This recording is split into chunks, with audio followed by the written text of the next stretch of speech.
Hello and welcome to TidyX, episode 32. All right, my name is TidyX is a screencast where we go through and try to explain how our code works. My name is Ellis Hughes. I am a statistical programmer, and you can find me on Twitter at Ellis_Hughes.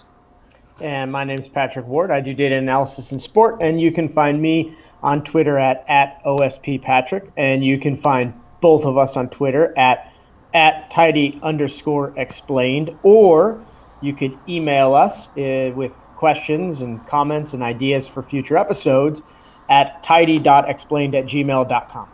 All right, so this is going to be a really fun screencast today because we have, all right, so this, like I said, episode 32, and we have a special guest explainer today. All right, and that guest explainer today is Eric Nantz. All right, so Eric is a pretty cool fella. He's a statistician and developer. He also contributes a lot to the R community here. He's a host of the R podcast, which is a great podcast. Everyone should listen to it. He then also works on R Weekly. He's an R Weekly curator, which actually, Eric, why don't you explain what R Weekly is? Oh, well, thanks you guys for having me. I feel like I made it. I'm on TidyX. This is a thrill, man. So our weekly is it's basically a curated set of all the cool resources, blog posts, package updates in a very easy to digest format. Kind of you might say like a magazine in the web, released Yes. every Monday. And there's a team of us that every so often we get rotated to kind of assemble all the links and get the links that are contributed from the community. And then we have an internal kind of discussion on what should we highlight with a voting system. But then every Monday morning, we release a new issue. And recently I started a little, maybe 5-6 minute little podcast to accompany it that kind of gives you an audio take of those highlights. So highly recommend you check it out. Awesome. Yeah, definitely do that. Maybe we can get TidyX on it. I think we've had an episode or two on there. So you've definitely been there, and we'll make sure this one's there too. and then Eric is also doing the Shiny Dev series. Do you want to quickly do a little blurb for that too? Plug that. Oh yeah. So Shiny, and we're gonna obviously get into this later on, but Shiny's been transformative to my workflow, and there's just a brilliant community of Shiny developers out there and practitioners. And so the Shiny Dev series is a way for me to showcase a lot of these brilliant people in the community, what they're building, their tips for Shiny developers that kind of want to take the extra step when they're starting to build more complex applications. And we've had a great set of guests both last year and this year. And some of the people we'll talk about in the app that we build here were featured on the Dev series. So I recommend you check it out if you want to learn some great techniques and learn from people that are in the trenches, so to speak, with Shiny development. Perfect. All right, so we talked with Eric a bit, and we've decided that we're actually going to use this week's Tidy Tuesday dataset, which is the Datasaurus dozen. That's a little bit of a tongue twister, but this data comes from Alberto Cairo, courtesy of Steph Locke and Lucy McGowan for packaging that all up. But the idea behind this data set is to show you that summary statistics can be hiding information, where they have several different data sets that when you just take the the mean and the standard deviation and correlation of these data sets, they look visually like this is a freaking dinosaur. And it has the same mean and standard deviation, and at least I think standard deviation, but same values as just a random blob of data points. They've got lines, it's insane. And what Eric did is he went through and created a Shiny app actually to explore this data, so you can kind of look at it better. So let's actually open that up. He's got his code on GitHub at github.com/rpodcast/shinysaurus. But he's also deployed it on shinyapps.io. So let's take a quick peek at that so you can kind of see what we're going to be explaining. And holy cow, this Shiny app is gorgeous. Amazing. It's so nice. So I'm just blown away by this just immediately when I look at it. But he's got this welcome page here where he's got himself, and then I think these are the other packages that he used to thank them for contributing to the Shiny world. Absolutely. I am definitely standing on the shoulders of many giants, if you will, in the Shiny and R community in general, and I always like to acknowledge them. Yeah. Yep. But these got these pretty cool. You can hover over them, and like I could go to their Twitter, GitHub, everything. That's just amazing how cool that is. But then he's got these tabs over here on the left. So you've got Explore, and this is where we can look at the data itself. So use this interface to look at each of the included data sets from the data source package. So we've got V lines, which are vertical lines here. So you can look at the mean standard mean and SD, right? So 50 and 47. But let's skip back over to Dino. They're the same values, but look how different they are. These are all different, but they all got the same stuff, the same mean and standard deviation. So what is it hiding? I guess that's the kind of the point of these data sets here, is just looking at summary stats. It doesn't show everything. But this is a Plotly app, which we've talked about in the past, which means that we can interact with our data set. And so we can zoom in on this one point here, look at what it is, but it also, Eric set up crosstalk, so it's going to inform this table on the right here to filter down to the actual point that we've highlighted. So you can see that. Is there anything else you'd want to highlight here? Well, it's really just meant for the user to kind of go through these different sets, and then at a high level, they can see exactly what you said earlier, that when you have everything selected, the means of these variables is quite similar. And even when you drill down, you can make that change. But it's just illustrating in an interactive way kind of all these different data sets and what they have in common. But it's also illustrating the power of what you can do with Shiny and linking these different widgets together, so that you can really get to this drill down capability that's so prevalent in any type of application that we make in the industries that we support. Exactly. Okay, but then you've also got this this cool tab over here, Animate. So what should I do here, Eric? Well, so this is where the fun begins. We can actually see in real time the transitions going from one data set to the other. And so you might use that left-hand draggable element, maybe drag Dino to the first part of the to here. Maybe we do star, because I like stars. I really like stars. And then if these settings will, if you notice when you hover your mouse, you get these little tool tips about what this setting's all about. We'll get into how I made that in a bit. But if you're happy with what you selected, you just hit that lock it in button. And this is where there is this is where in Shiny you might have something that takes a while, but if you just don't show anything, the user's probably going to think your app broke. And so we just had a little loading thing there to say, okay, something's happening. We don't know when it's done, but when it's done, we'll get rid of it. And now we see the first plot that you had selected, the dinosaur plot. But then if you want to really have some fun, you hit that little play button at the bottom. And now Plotly is giving you this awesome animation, and keep your eye on the upper right, and you're able to see in real time how the means of X and Y and the correlation are changing, but you notice they're very similar, right? So that's illustrating the package that I'm kind of wrapping around this called Metamer, and how it was able to preserve those summary statistics, yet make the data look totally random in the middle, and then end up to the star. That was a lot of fun to build. What? That's so cool. Yeah, it's awesome. That's awesome. All right, so do we want to go through and explain how you made this now? Let's dive into it, yeah. All righty, let me bring up Shiny Source. All right, so I went through and I cloned the repository that Eric had on GitHub, and I pulled it down, and this looks like a package. That's right. This is a package, and this structure was built for me, not from scratch, thanks to one of my favorite packages in the Shiny space called Gollum, which is a cool name, by the way. Gollum comes from the team at ThinkR, and Colin Fay and the rest of his colleagues at ThinkR. They're kind of like a consulting company in Europe that does a lot of Shiny consulting, R consulting.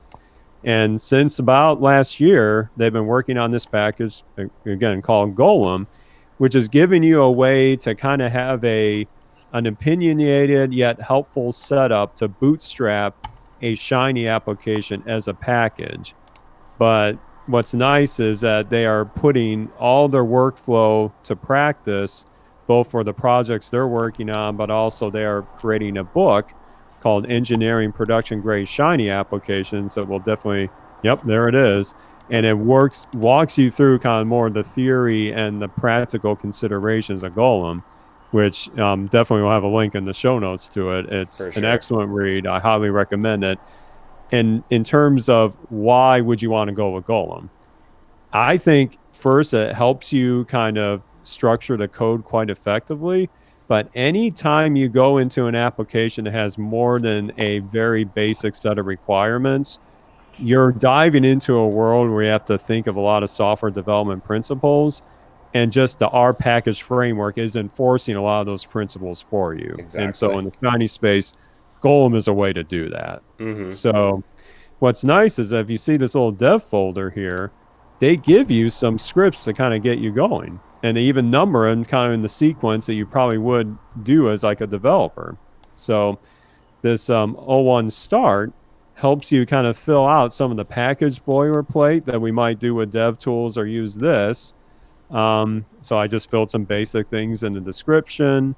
You can set some Golem options. You can add, various niceties like a license, a README, code of conduct. All these things are just wrappers to use this, but they put it in one place so that you don't forget to do it, and you have a place to easily run this, put in version control, test structure, use their favorite packages, adding new utilities for UI and server, which we'll touch on as we go along. But the key message is that this is helping you get going from the setup, and then you can get to your actual development work. Yeah, it's kind of like you have to fill out this form, and then you just run all this code, and it's just like, boom, here's all the information that you're going to do manually. Now you don't got to do it manually. So that's pretty nice there. That's a key theme, is that this is taking care of a lot of the cognitive details that you would have to do manually if you're going to build an intermediate or complex app, and then you decide, oh, geez, now I got to make it a package. What do I do here?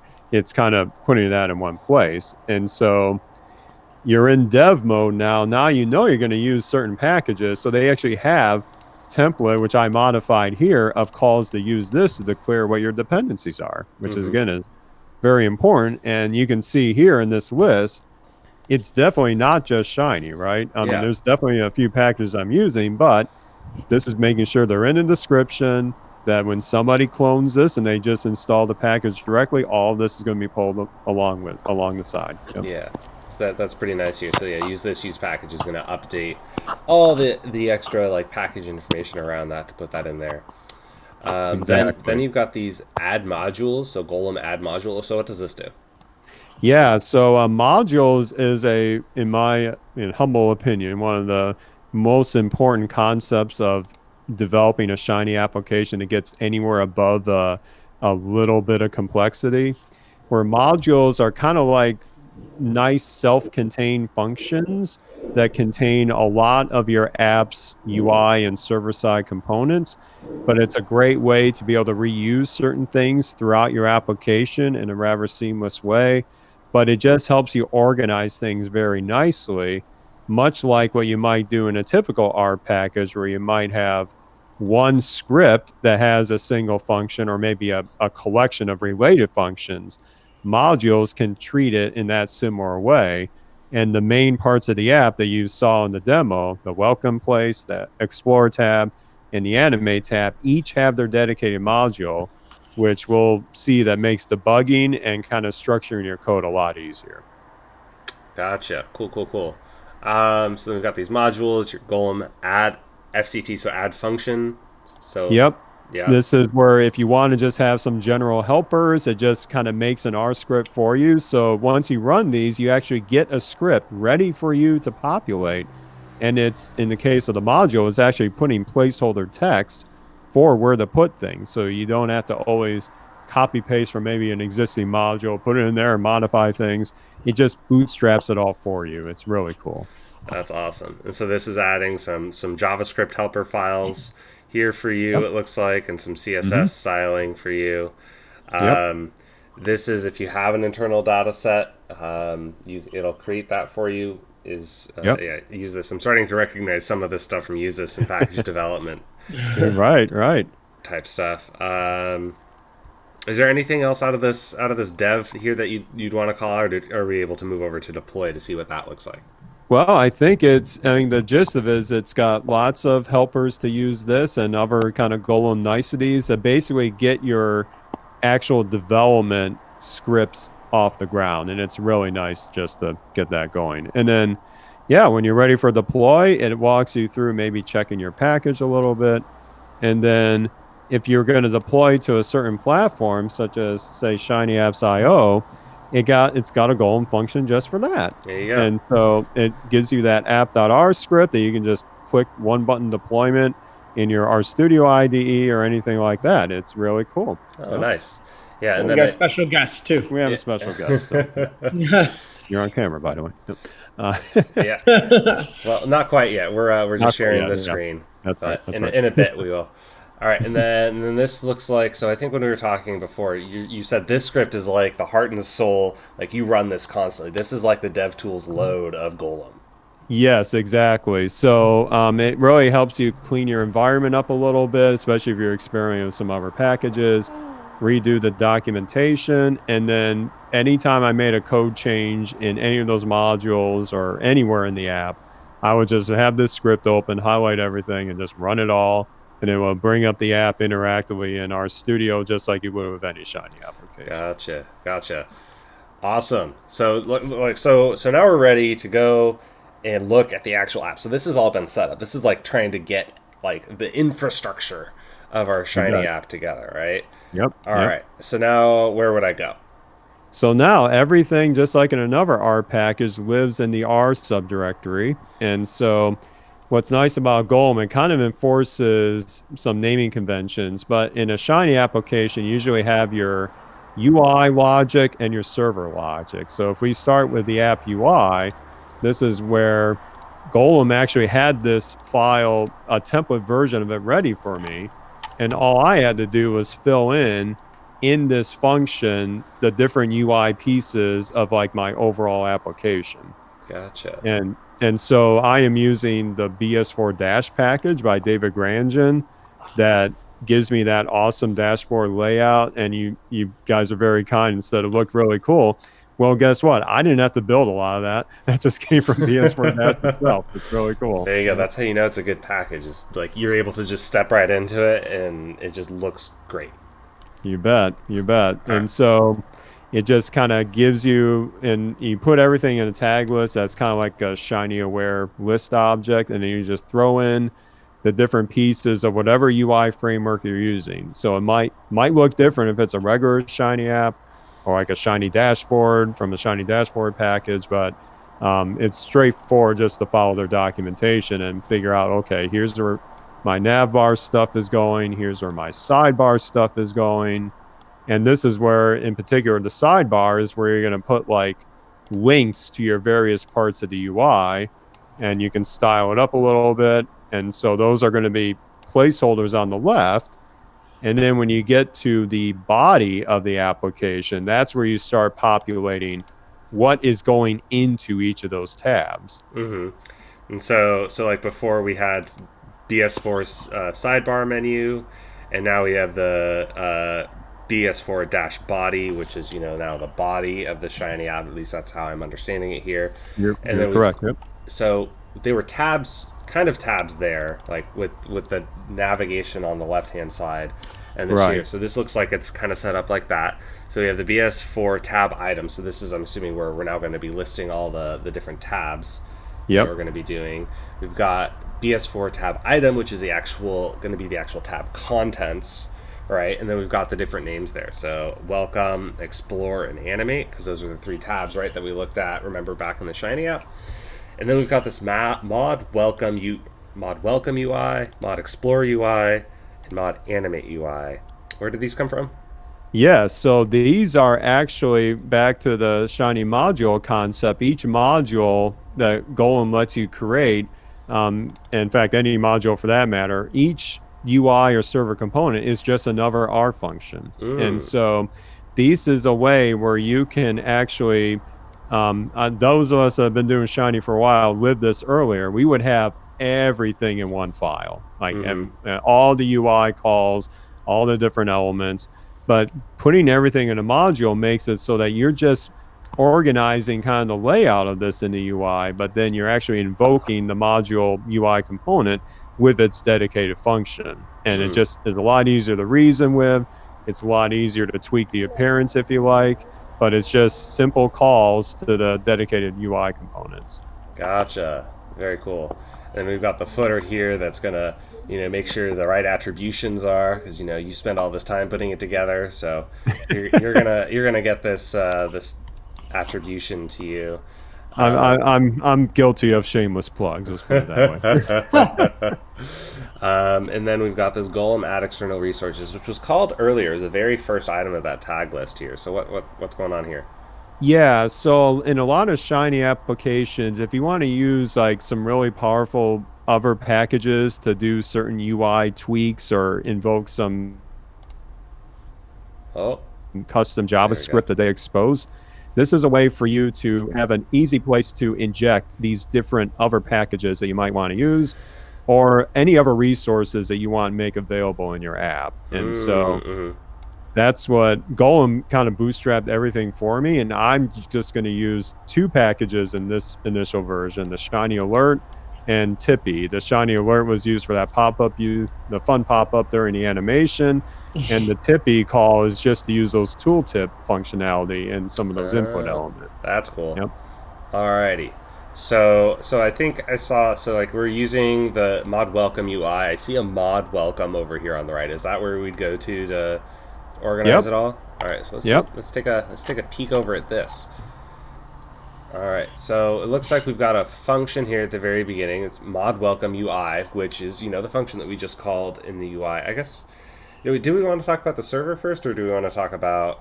Oh yeah, let's get the server out of the way, because this will be the fastest one. Because this is the smallest app server file I have ever created. All it is two calls to two of the modules. In fact, you don't even see the call to the welcome one, which we'll get to in a little bit. But now this app server becomes just kind of like a driver of the different backend components. And I can do other custom things if I had to, but now it's just so tiny. It's just basically a shell to call out other things. It's really more organized in my opinion. Gotcha. Yeah, so it kind of separates out the thoughts here.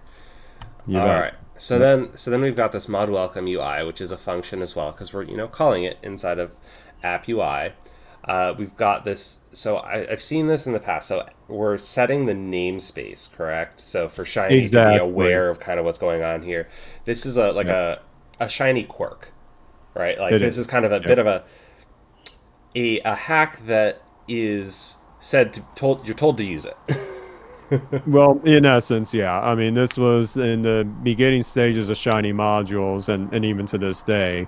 You have to make sure you have a namespace configured correctly, so that if you want to reuse this tab somewhere else, all you have to do is when you call that UI function in your main app UI, just give it a different ID every time you call it. That way you only have to change your code in one place if you want to update a certain element in here. But it is a module quirk. But what's nice about Golem is that when I asked Golem to create this module, that kind of stuff was built in for me, and all I had to do was fill in the tag list, which I will get to in a little bit. But those are things that, if you're new to Shiny, especially new to modules, yes, I have forgotten this in the past before Golem, and yes, it was a pain in the rear to debug. So anything it can do to make your life easier, I am all for it. Yeah, Patrick, do you maybe want to take us through this a bit? I mean, my first kind of my first ideas here before we go through is one, I like the layout there with all of the different calls to different modules. If you remember our Shiny app, we had oodles and oodles of rows. So debugging makes this a lot easier, doesn't it? Because you don't have to scroll and look for things, which is amazing. Yep. And then I think the other part just about like having some of these things preset with Gollum. I mean, if you had to estimate the time it took you to build this relative to the time it would have taken for you to create everything from scratch via Shiny, what are we talking? Yeah, so what y'all are seeing now was basically Golem with all that setup it did for me, all that pre-work it did for me, and just kind of invoking certain things where I wanted to invoke them. This was about 3 evenings worth of work. And whereas if I didn't have Golem and I had to build these modules from scratch and likely forget a certain requirement somewhere, it would probably be at least 2 or 3 weeks, if not longer. That's amazing. Yeah, That's amazing. Some massive time savings here. Massive time saving. So, and this is the module for the welcome page, which was the top tab of 3, the first tab of 3 in the left. And so this is the user interface for that. So we see here our fluid row. These are like, this is like normal shiny stuff, right? Like fluid Correct. row. The call 12, that was something that came from was that something that came from Gollum, you said? Yeah, so Golem gives you little UI functions that are kind of like convenience if you're going to do something over and over again. And one of them was a series of these col underscore functions that say, I want a column of width 12. Now it's just one function call, or a column of width 4. And they have a few others as well. Just little things to save you time. It's really cool they do that. You got it. And this was, so that welcome tab was the little JPEGs of each individual contributor. And so that's what we kind of see here is using the call 4, the call 12, the call 8 function allowed you to basically specify where on the page you wanted them. And then within that user card, which was like the nice, really clean looking aspect of your app, within that user card, you basically just feed it the info that you want. Like, here's the title, here's the subtitle, here's where the JPEG is located. Here's the links to the other elements within each person's user card that you had, sort of the vitals for that person, info, and where you could reach them on Twitter and things like that, right? Yep, and so a lot of these elements, again, they're coming from the BS4 Dash package, but one nice thing that David Grandin did is that in the app's GitHub repo, in the README, he has a link to a gallery app where you can kind of see all this in action, and then all you have to do is say, okay, I love what he did here. Just find the code that did it and just kind of put it in here. So plug it in, yeah. It's very easy to find. Yep. So I just did a bunch of these for all the people that made this app possible. As I said, the community is so, the community is so awesome in the R side of things that I get to use all this cool stuff, and I'm just like I'm kind of like a chef that's mixing some recipes. Yeah. There you go. So it looks like we repeat the BS4 user card and call for kind of that organization for all the different pieces we had there. And the server, because there's no reactivity though, basically the server's empty. Yes, so this is empty because this module, one of the rare times that everything's UI based, everything's static. There's nothing I'm dynamically making. Sure. Why bother even doing a server-side component? But the other 2 modules, you'll definitely see server-side stuff. But it's up to you how you want to construct them. Yep. So that was easy. All right, so now we've got I opened up Mod Explorer because I think that was the next tab in the Shiny app here. Yep. Similar sort of structure, I think. So here's the UI. You're getting first the unique datasets here, then you're constructing your UI again, where you're going through and populating a card there, which has just a little bit of information. Yep. And one thing I want to highlight about these cards that you don't get in some typical Shiny apps is you get an easy way to let the user minimize something, even close it if they want, and you can just put any content you want in it. But it's just these nice things that things like BS4 Dash and Shiny Dashboard Plus give you as a way to let the user interact with your UI and have these great features out of the box that they might ask you to do if you made this in a typical Shiny framework and then you have to build something custom. But another cool thing here is that Shiny itself has this include Markdown function, and I put the text of that box in a Markdown file so that I can just edit that and not have to burden my code with a whole bunch of text here if I didn't want to. Yeah, that's awesome. That is a huge thing right there. Everyone should like pay attention to that thing. It took me a while to learn it, but once I did, I was like, okay, I'm using that all the time now. All right. Yeah. And then we've got now this new card here where you're calling it the Explorer card. And this is where you actually, underneath this, we have the fluid row where we're then going to have the select input where we can select the actual data set that we want to be looking at.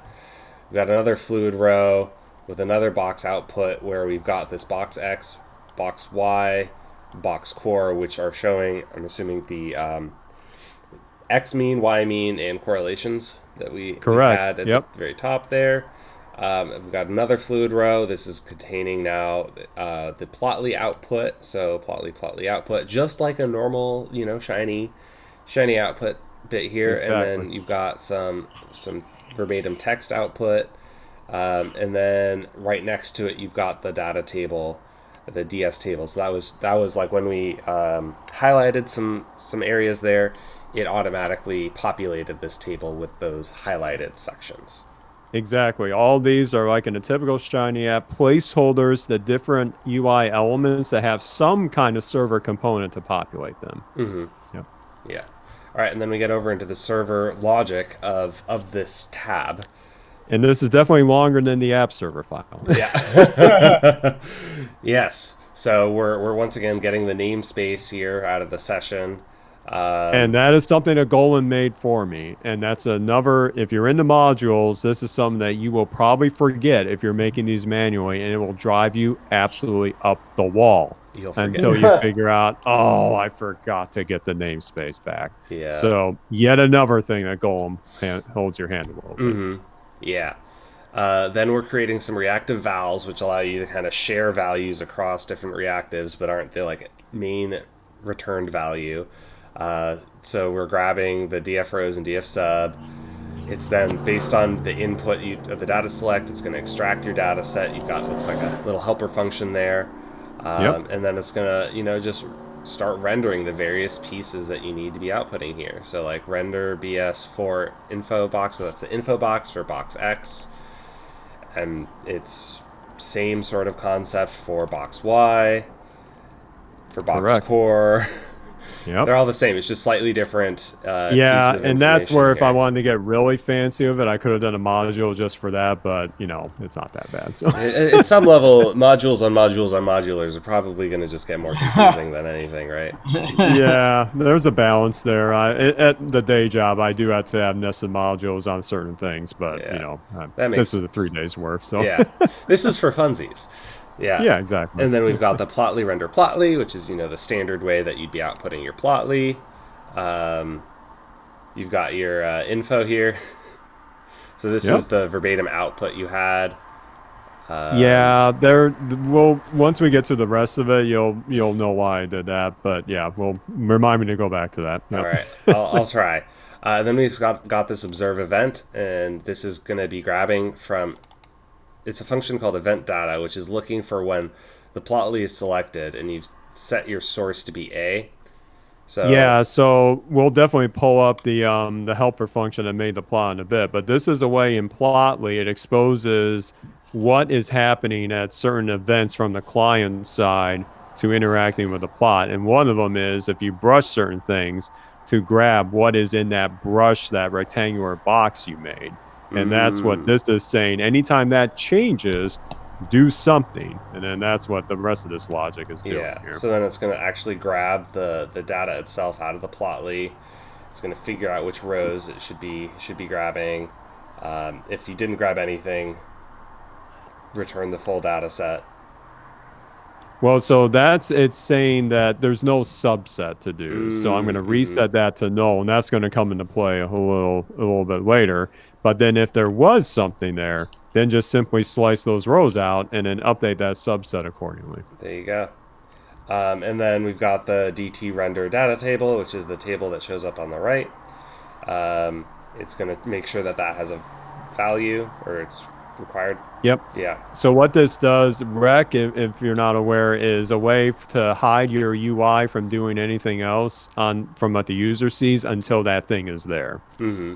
Gotcha. That's cool. That's nice to have Yep. that. Then it does the various pieces of subsetting here and then returns the data It table. basically is returning whatever's the appropriate data frame. If it was from a subset, just use that. If it was from the whole thing, just use that. Okay. So we kind of just skimmed through the mod explore server logic there. Was there another piece to get back to? Yeah, so that observe event, what it should do is that when the user says, I'm done with my selection, they like double click that plot so that the whole thing appears again. It should detect that too. It does not. For some reason, it just will not detect that I wiped away my selection. So that little debugging thing, yes, I'm printing high there because I'm creative. This was the only way I could get that subset to be back to null. Interesting. I'm sure there's a technical reason for it. Maybe if I can talk to Carson Sievert sometime, I'll put this in front of him and be like, "What did I do wrong?" But I just could not get that thing to get back to basics. So sometimes in Shiny development, there are tricks you have to do. It's not my most elegant trick, but it works. It's functional. Yeah. Then should we take a quick peek at the mod Animate? Would that be the next? Oh, you bet. This is fun. Next thing here. All right. So this, bit of code here. All right. So this is once again the UI piece. I don't think we need to go into too much detail on this. It's the same sort of logic they were having before. We've got the BS4 card. We've got the input ID here from the namespace. Include the markdown. So he's got some text here in the animate.md file. There. We've got a fluid row. Full width, so call 12 with parameter settings that you can be selecting here. He's got. You can see I forgot to clean up my mess there. That's okay. That's okay. That's nicer than ours usually is. We've got this bucket list here, which is, I'm assuming, what we can kind of sort things with back and forth. Yep, that's coming from the sortable package by. Oh, of course, now his name escapes me. That'll come up later. But anyway, from our studio directly. Yep.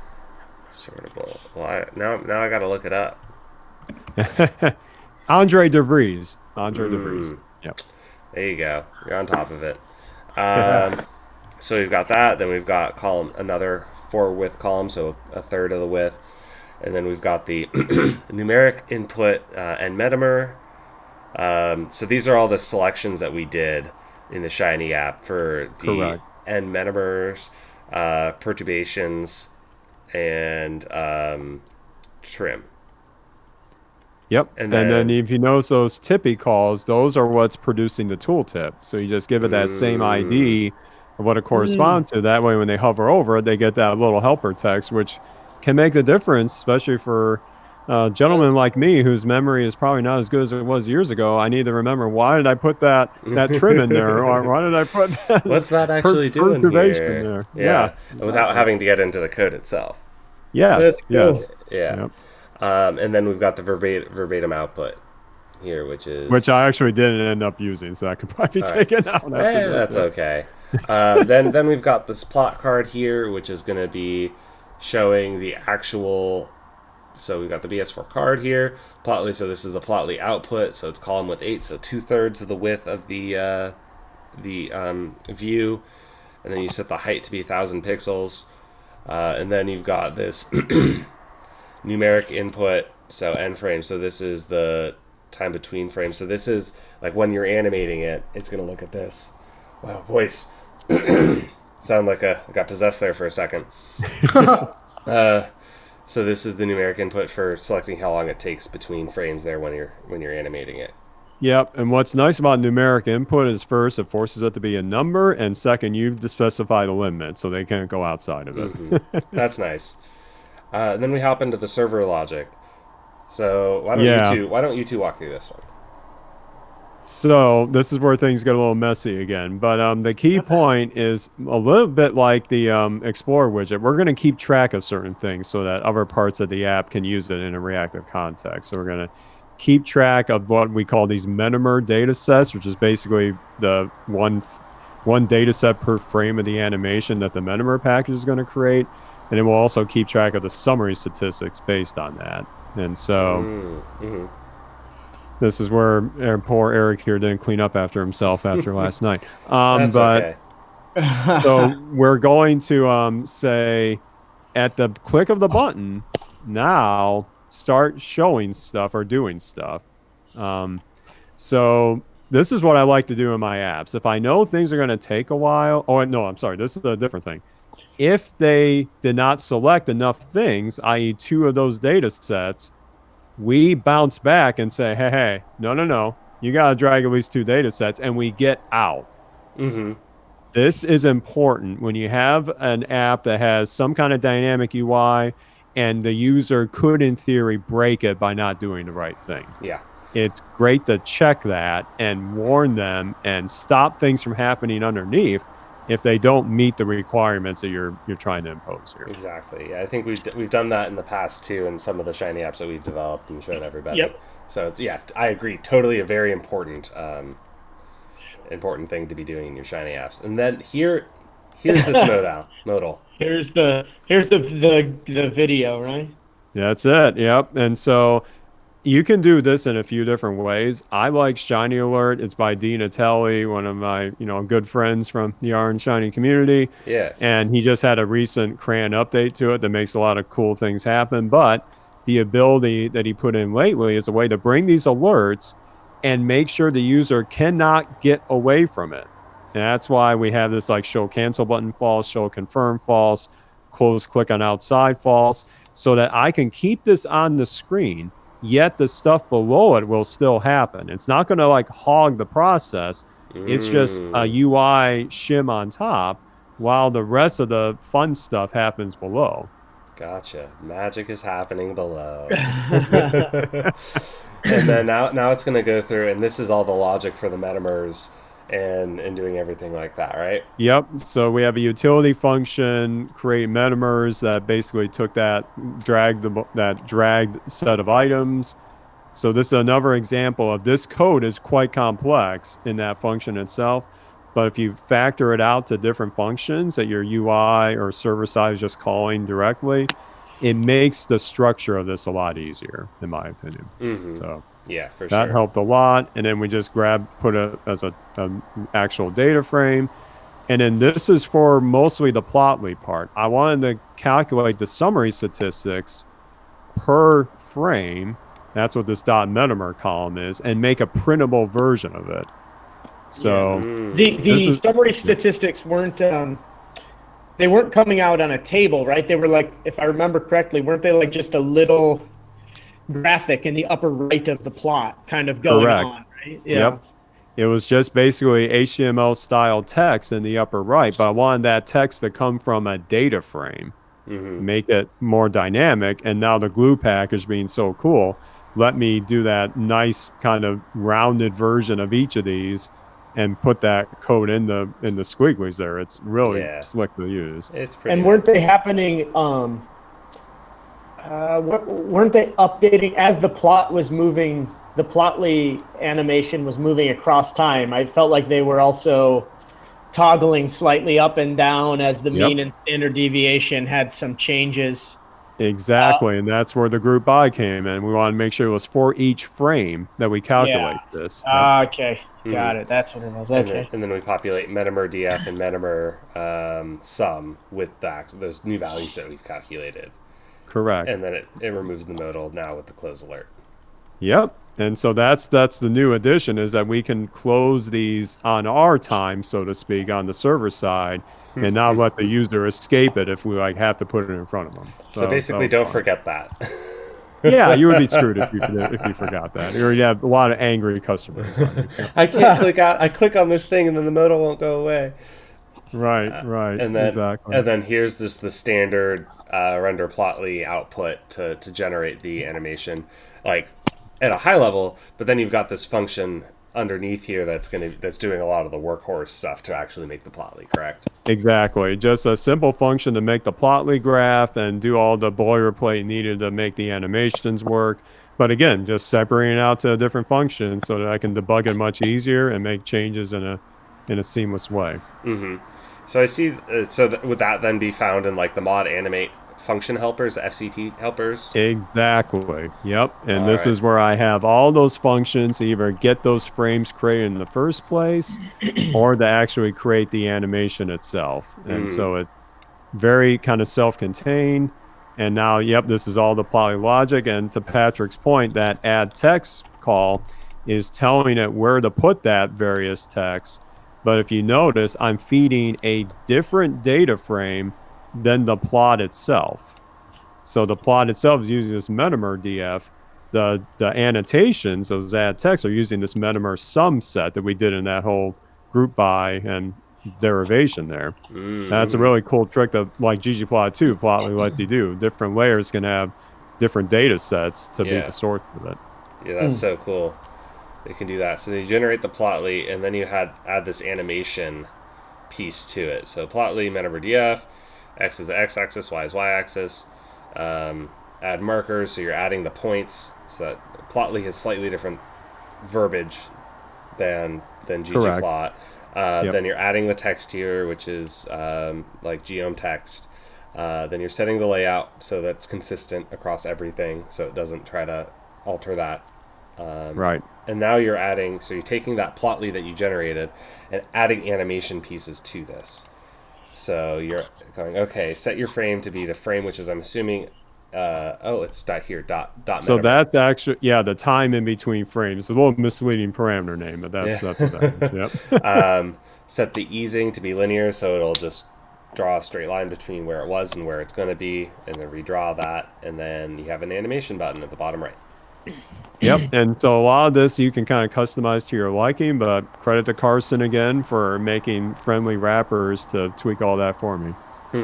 And then this is just a helper function. We're not going to go into this into how to do the metamers unless Eric really wants to. But I've kind of had enough of it. Like, you thought about it enough.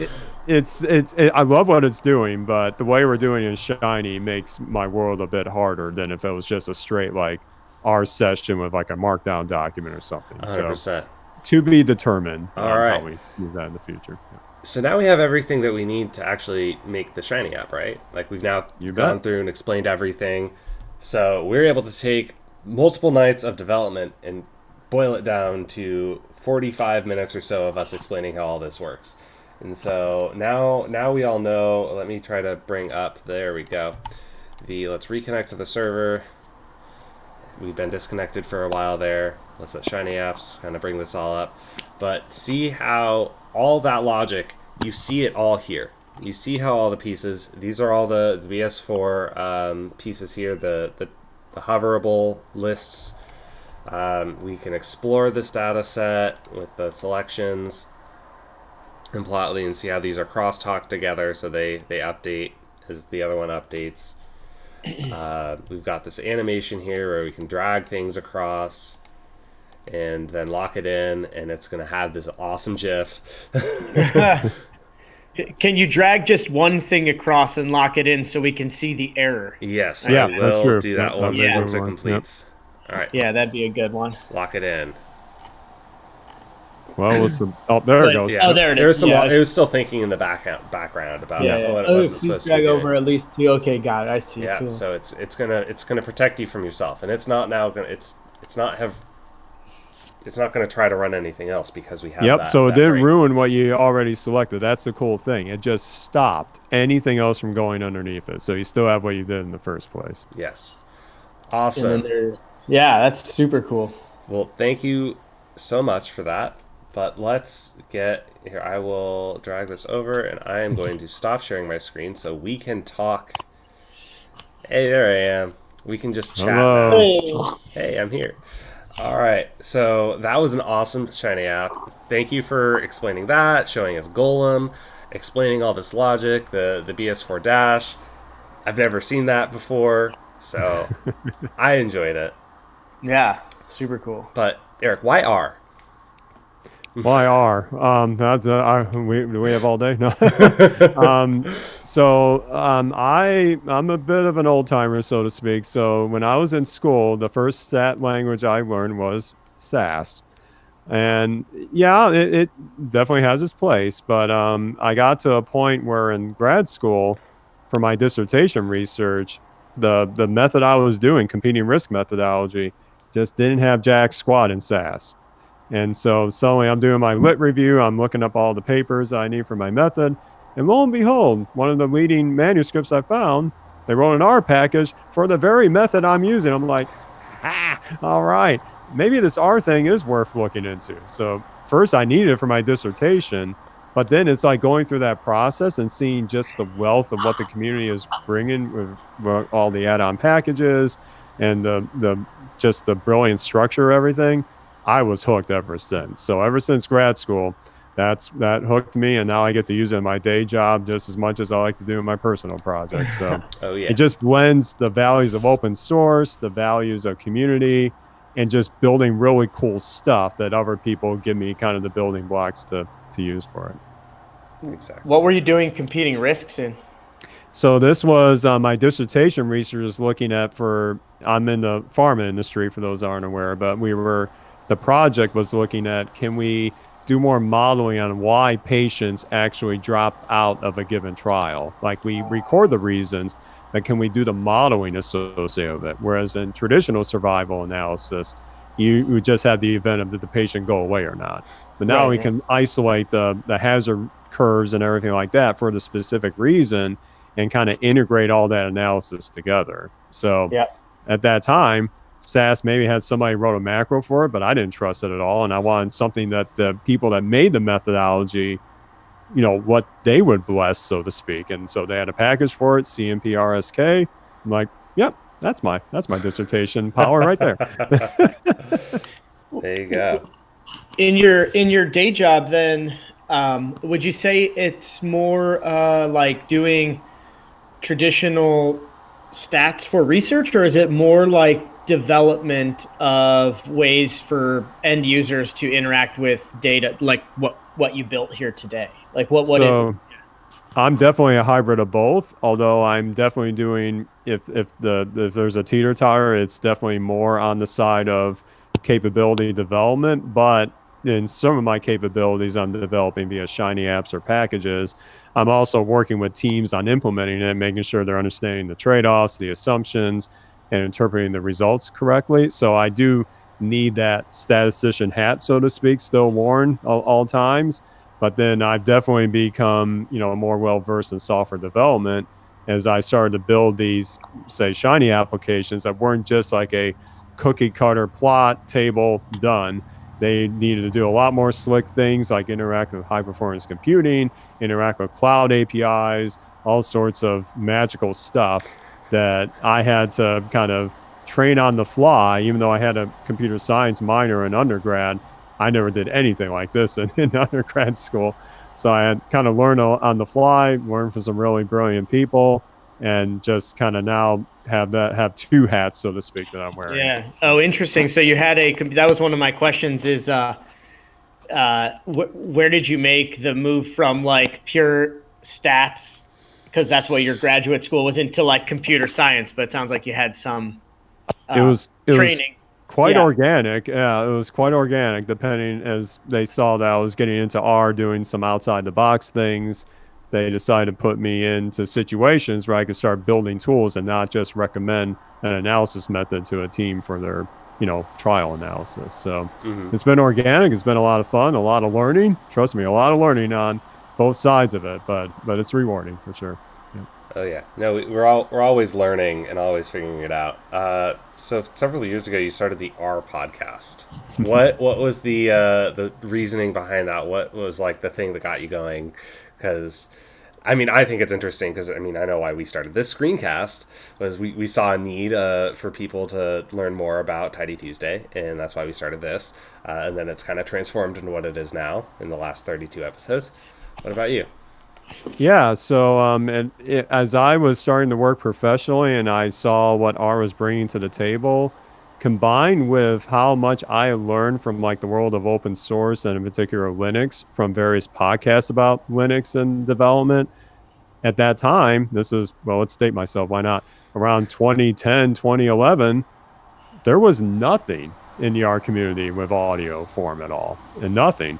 And I thought, well, I've learned from a couple people on the Linux side. They shared how they did their podcast workflow. I was like, let's give it a shot. What's the harm, right? I mean, it's just time, really.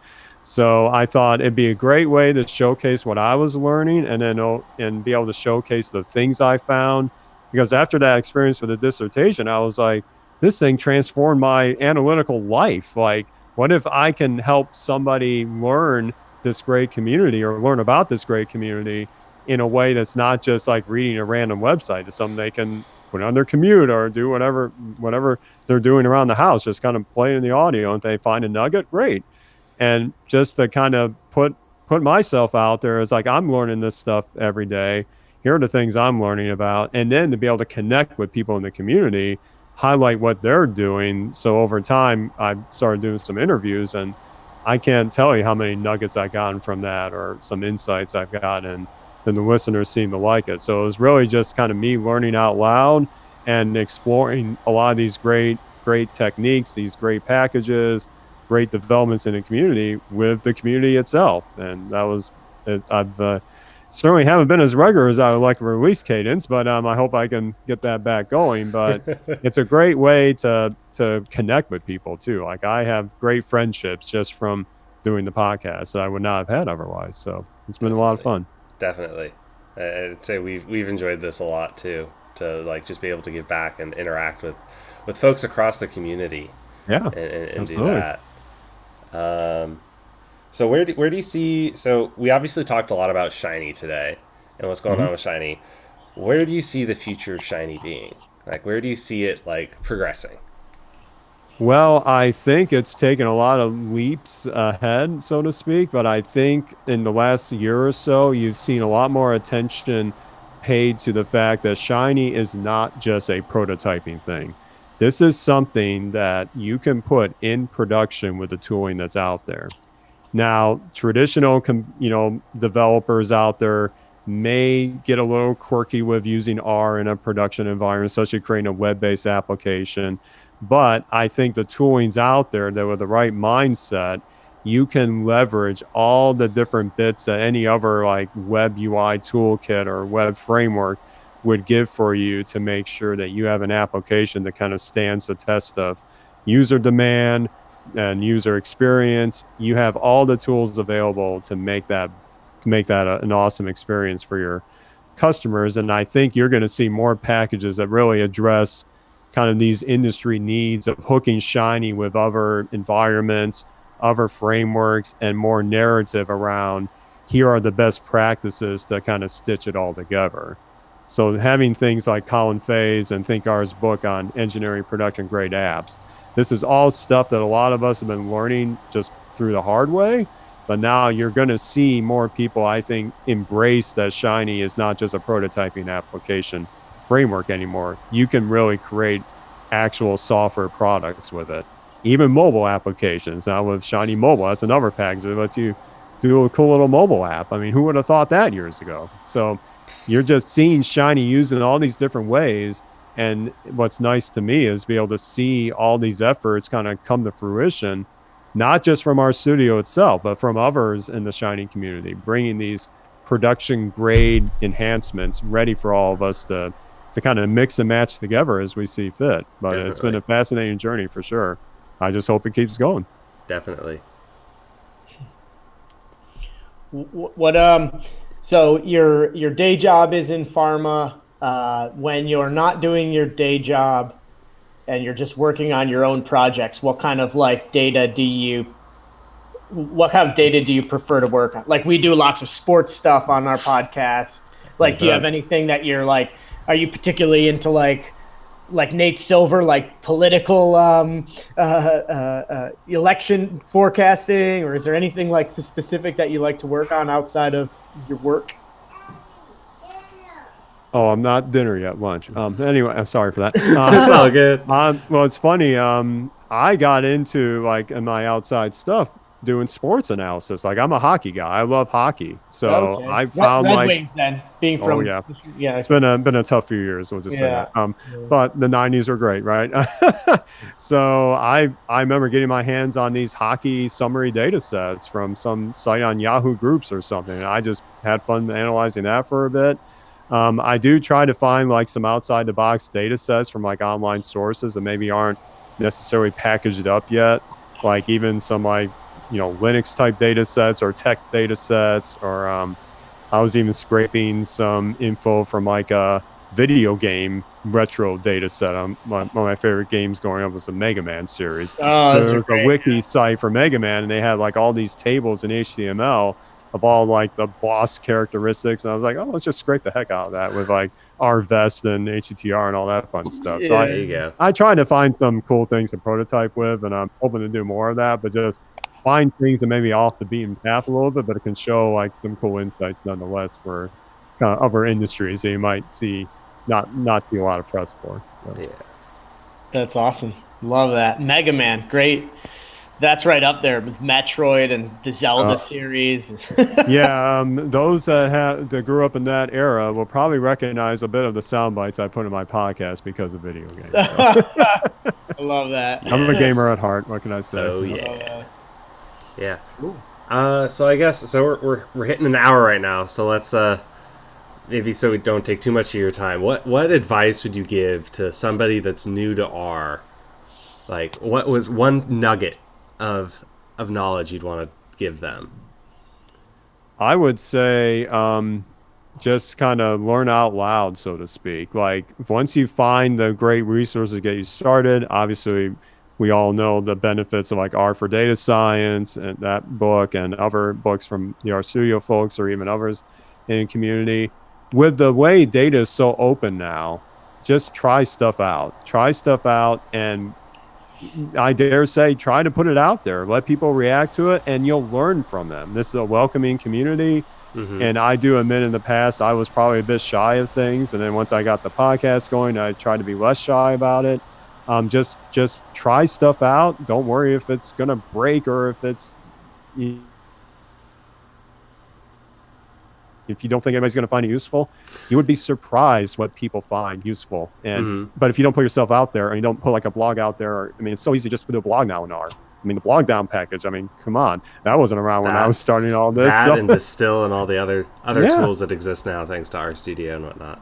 Yeah, so with data being so open, just kind of generate some insights and set yourself up for success. Kind of learn from people that you might find in the community, see what resources they're looking at, but there's definitely enough out there to kind of get going, but don't be afraid to try something new. That's probably my biggest advice. For sure. All right. Well, do you have anything else or? No, that sounds great. Yeah. All right. With that, I think we'll end it. As always, you can find us, As always, my name is Ellis Hughes. You can find me on Twitter at Ellis_Hughes. And I'm Patrick Ward. You can find me on Twitter at OSPPatrick, and you can find Tidy Explained on Twitter at Tidy_explained, or you can hit us up via email at tidy.explained@gmail.com. Eric, do you want to do a sign off as well? Oh, you bet. So on Twitter, I am at the Rcast, and my podcast site is r-podcast.org. The Shiny Dev Series is at shinydevseries.com. And if you want to get into R Weekly, it's rweekly.org as well. I'm happy to connect with anybody that's interested. All right. Thank you, and keep on exploring your world. You bet. All right. Oh.